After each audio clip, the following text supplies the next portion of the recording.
Oldu mu Nerav abi ya? Deniz de oynayan evet. Oynayan mı?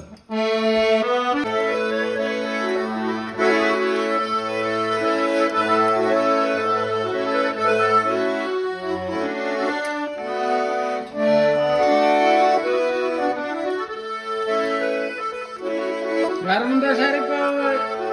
Bravo abi. Bravo abi. Sikmiş bir şaşkın atıl abi ya.